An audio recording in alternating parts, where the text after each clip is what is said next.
Heboh, ternyata Jokowi kalah 2-1. Pengaruh Presiden Jokowi yang konon tingkat dukungan publiknya masih di atas 70%, pengaruh Presiden Jokowi terhadap pemilu 2024 ini menjadi sebuah tanda tanya besar. Benarkah masih ada Jokowi efek? Kalau yang dimaksud sebagai Jokowi efek adalah pengaruh popularitas Presiden Jokowi dalam menaikkan atau menurunkan suara capres dan partai politik, faktor Jokowi efek ini benar-benar menimbulkan tanda tanya besar. Ini kalau Jokowi efek diartikan sebagai pengaruh popularitas Presiden Jokowi dalam menaikkan atau menurunkan suara capres dan partai politik loh ya. Ya, coba kita perhatikan saja. Ayo nih, kita teliti lebih dalam lagi. Yang menjadi pertanyaan besar tentu saja adalah raihan suara dari partainya Pak Jokowi sendiri, yakni PSI atau Partai Solidaritas Indonesia. Walaupun sudah didukung secara terang-terangan oleh Pak Jokowi dan bahkan putra bungsunya sendiri sudah dijadikan ketua umum, raihan suara PSI di Pileg 2024 masih di bawah 3%. Dan partai tersebut gagal lolos ke Senayan. Fakta ini menunjukkan PSI sama sekali nggak mendapatkan manfaat dari Jokowi efek. Dan bahkan yang bikin kita lebih penasaran lagi nih, ternyata Presiden Jokowi sama sekali gagal dalam menggembosi mantan partainya, yakni PDI Perjuangan. Walaupun suara PDI Perjuangan turun dibandingkan Pilpres 2019, tapi penurunannya relatif kecil dan PDIP pun sukses mempertahankan posisinya sebagai partai pemenang pemilu 2024. Maka pertanyaannya kini, mengapa Pak Jokowi sepertinya tidak punya kuasa buat mengerek naik atau menjatuhkan suara partai politik? Mengapa suara PSI jeblok dan suara PDI Perjuangan tetap perkasa? Apakah benar ada pengaruh Jokowi efek dalam ajang Pilpres dan Pileg tahun ini? Jangan-jangan ini cuma mitos atau hoax saja. Rahmat Bagja dan seluruh timnya di Bawaslu itu menurut saya Anda sudah selesai. Lebih baik Anda meminta lembaganya dibubarkan. Pada pemilu terakhir pada pemilu terakhir dan kemarin-kemarin ini, itu yang namanya bagi-bagi itu sudah sangat terbuka, menggunakan mobil dengan branding, membagi-bagi ke rumah-rumah di siang hari. Pada malam sebelum pemilihan itu orang seperti berkejar-kejaran membagikan amplop ke rumah-rumah. Sudah selesai negara ini. Kalau kita ganti definisi dari Jokowi efek dari yang semula pengaruh popularitas Presiden Jokowi dalam menaikkan atau menurunkan suara capres dan partai politik, kita ganti menjadi pengerahan bantuan sosial dan pengerahan aparat dalam mempengaruhi hasil pemilu 2024. Nah, bisa jadi ini memang jauh lebih punya pengaruh terhadap hasil Pilpres maupun hasil Pileg kali ini. Kalau definisinya diubah, semuanya bisa jadi lebih masuk akal. Sudah bukan rahasia umum lagi, sudah terlihat dengan sangat terang benderang soal pembagian bansos di daerah-daerah elektoral Mas Ganjar untuk mempengaruhi preferensi pilihan masyarakat di Pilpres tahun 2024 ini.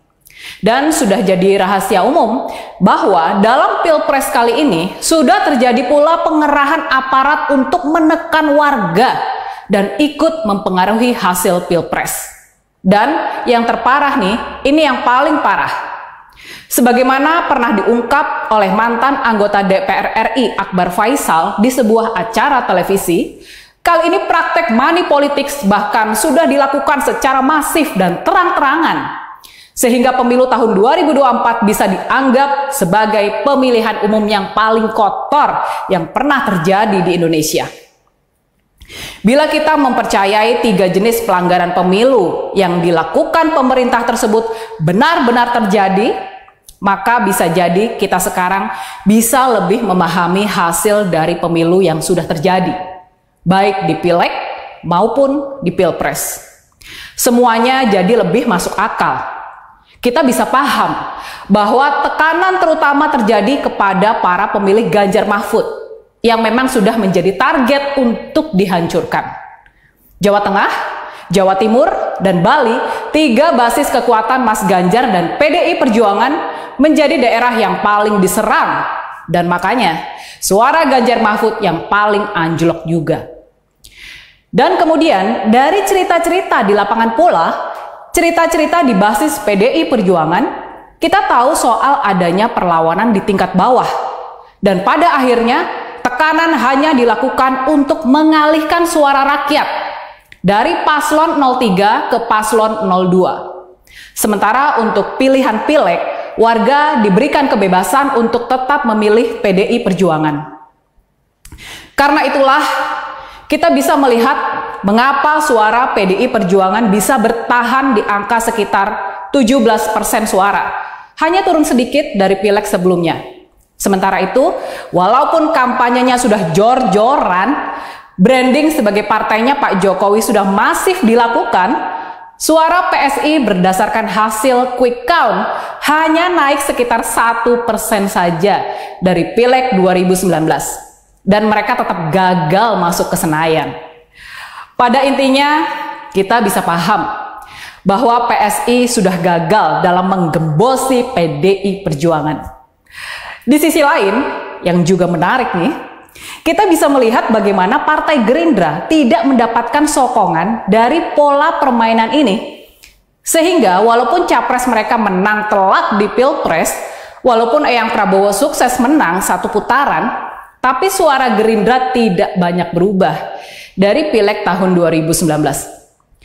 Di sisi lainnya, yang tampak mendapatkan sokongan kuat adalah para caleg dari Partai Golkar. Mereka sukses merebut posisi kedua pileg dari Gerindra. Suara Partai Golkar naik dari sekitar 12% di pileg 2019 menjadi sekitar 14 hingga 15% di pileg 2024 ini. Soal tingginya kenaikan suara Partai Golkar dibandingkan Partai Gerindra bisa kita analisa sebagai kepercayaan Presiden Jokowi yang lebih tinggi kepada Partai Golkar dibandingkan kepada Partai Gerindra. Dan ini juga indikasi awal kalau Pak Jokowi tidak mau membiarkan Eyang Prabowo menjadi presiden yang kuat, yang punya sokongan besar dari partainya sendiri di parlemen.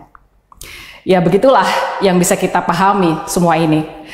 Kalau kita berpegang pada definisi Jokowi efek sebagai pengaruh popularitas Presiden Jokowi dalam menaikkan atau menurunkan suara capres dan partai politik, hasil pemilu 2024 sungguh menjadi penuh tanda tanya sebagai sebuah anomali.